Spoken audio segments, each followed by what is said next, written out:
I wasn't allowed to walk into my own anniversary party. Just imagine that. My mother-in-law stood at the entrance in a sparkling gown, lips curled in a smirk, telling me I wasn't welcome. "Tonight is about my son," she said, voice cold. "He deserves better. You'll understand when you see who I've invited." I didn't argue. I didn't beg. I just met her gaze and smiled. Tonight wasn't her night. It was mine. When I first met her, she acted like she adored me. She called me the daughter she never had.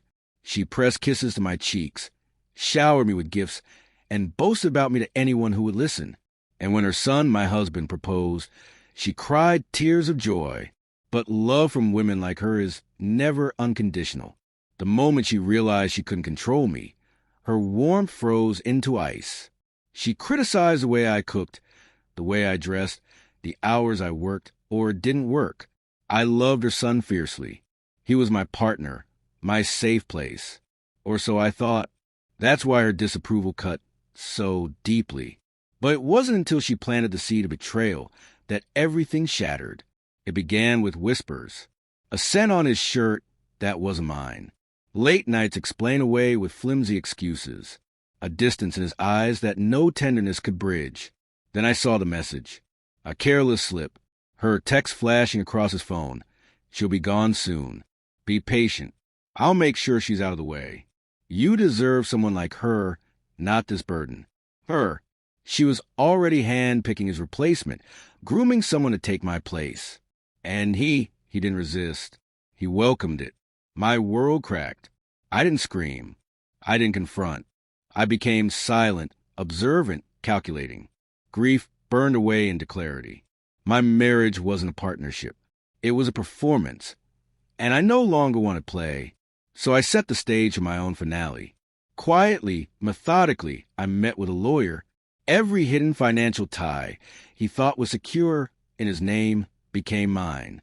I collected evidence, screenshots, receipts, messages, a paper trail of deceit that could bury them both. And I waited. I waited for the perfect moment. When the invitation to our anniversary gala arrived, dripping with my mother-in-law's influence, I knew this would be my stage, my confession, my revenge. On the night of the party, I didn't arrive in a gown. I arrived with a folder. I slipped in quietly, uninvited but prepared. The hall sparkled with chandeliers, laughter bouncing off the marble walls.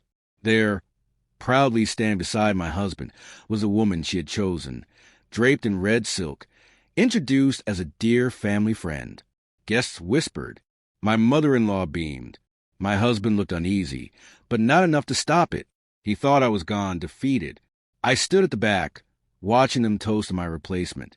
When the music softened, I stepped forward. My heels echoed across the marble.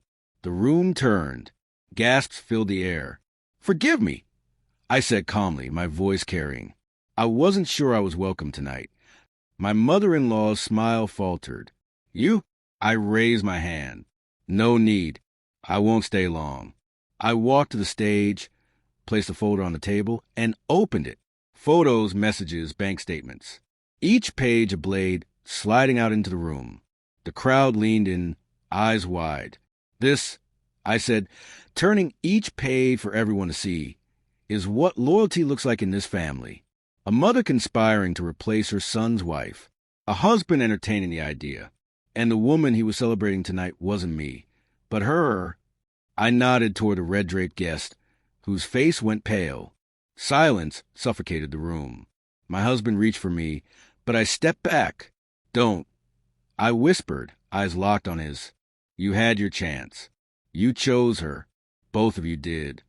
Then came the final blow. I lifted the last sheet.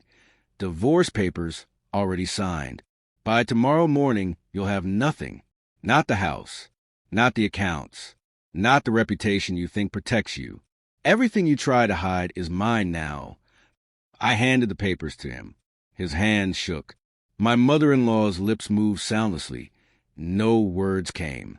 For the first time, she was speechless. I didn't wait for applause. I didn't need it. I walked out with my head held high, leaving them to choke on the wreckage. For years, I had played the obedient wife, the grateful daughter-in-law. They mistook my silence for weakness. They mistook my love for blindness.